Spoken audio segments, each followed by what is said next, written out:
Ok, bonjour à tous et à toutes. Aujourd'hui, on va voir comment calculer sa consommation d'énergie électrique pour choisir le meilleur abonnement et faire des économies. Alors d'abord, quelques rappels sur la puissance électrique. La puissance électrique, c'est la quantité d'énergie consommée par unité de temps. Elle se mesure généralement en watts.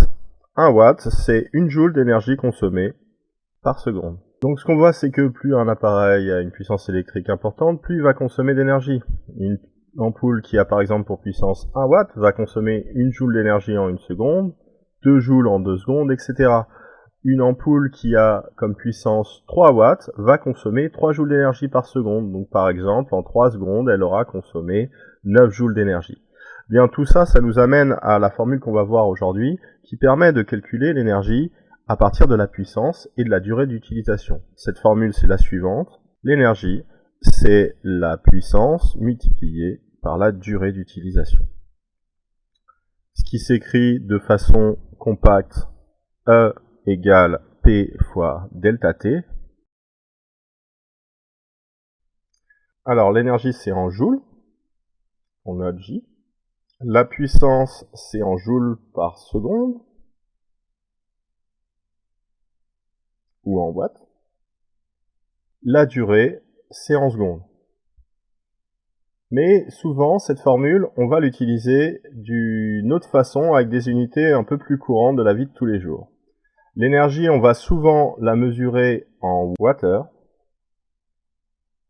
La puissance, on va la mesurer plus communément en watts. Et la durée, on va la mesurer en heures.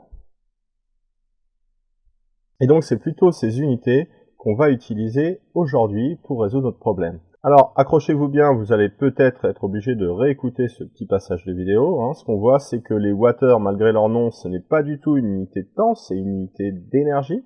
D'accord ? Alors que les watts, eh bien, ça a une notion de temps qui est cachée derrière, puisque les watts, c'est l'équivalent de joules par seconde. Je vais commencer par trouver la puissance des appareils que j'utilise régulièrement à la maison. Pour trouver la puissance des appareils que j'utilise dans la vie de tous les jours, je vais souvent devoir regarder tout simplement à l'arrière de l'appareil pour voir l'information sur la puissance. Alors parfois ça va pas être marqué directement puissance, mais je vais avoir une indication avec un W majuscule, ce qui indique la puissance en watts évidemment. L'autre solution, c'est parfois d'aller regarder le chargeur des appareils. Et enfin, la dernière solution, quand on ne trouve pas la puissance, c'est tout simplement d'aller regarder sur internet la puissance de l'appareil, ou d'un appareil équivalent.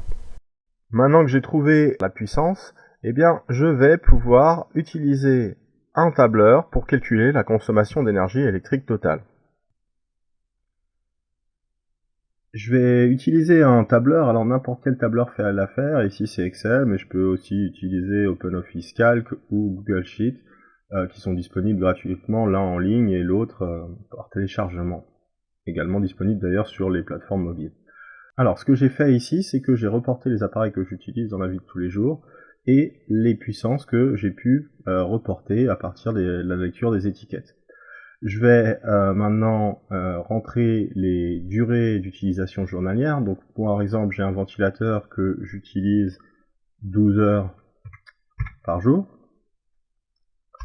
Ensuite, j'ai une télévision que je regarde le soir environ 2 heures. J'ai un ordinateur que je fais malheureusement tourner 24 heures sur 24. J'ai un four à micro-ondes que j'utilise environ 5 minutes par jour, c'est-à-dire 5 soixantièmes d'heure, puisque dans une heure, il y a 60 minutes. J'ai 3 ampoules que je vais utiliser chacune environ 1 heure par jour, ce qui fait que, on va dire, que c'est 3 heures en tout, pour chaque ampoule de 60 watts. Et puis, j'ai une machine à laver que j'utilise en moyenne une demi-heure par jour, c'est-à-dire 0,5 heures. Je vais pouvoir maintenant calculer l'énergie consommée, et pour ça je vais utiliser la formule que j'ai vue, c'est-à-dire que c'est la puissance multipliée par la durée. Donc pour ça je vais mettre dans la barre de formule, je fais un égal, je vais cliquer sur la référence de la puissance, que je vais multiplier avec étoile par la durée.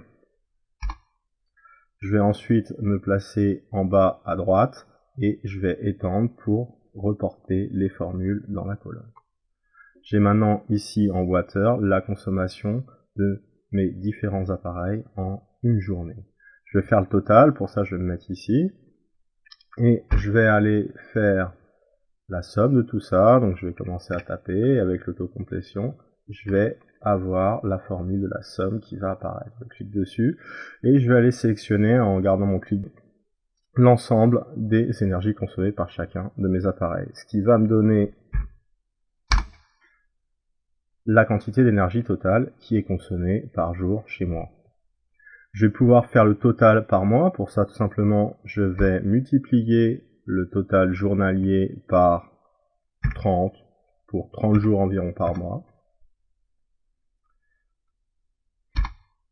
Et j'ai calculé ici 469 550 Wh de consommation mensuelle. Maintenant que je connais ma consommation totale d'énergie, eh bien, je vais pouvoir comparer les abonnements pour trouver le moins cher. Mon opérateur. Donc, ce que je vois, c'est qu'il y a deux forfaits possibles. Il y a le forfait petit consommateur et le forfait classique.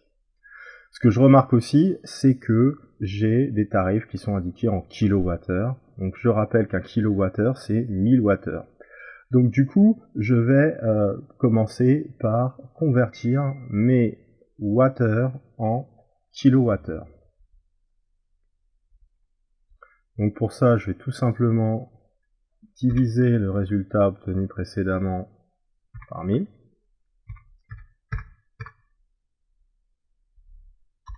Et donc je consomme 469 kWh par mois.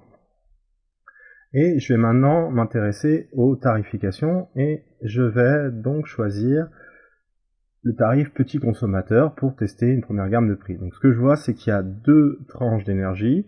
Il y a une tranche d'énergie de 0 à 240 kWh où je vais payer 19 francs le kWh et une deuxième tranche au-delà de 240 kWh où je vais payer 39 francs le kWh. Ce que je vais faire, c'est que je vais reporter ces valeurs, c'est ce que j'ai déjà fait ici, et je vais calculer bien combien ça va me coûter par mois avec cette option d'abonnement.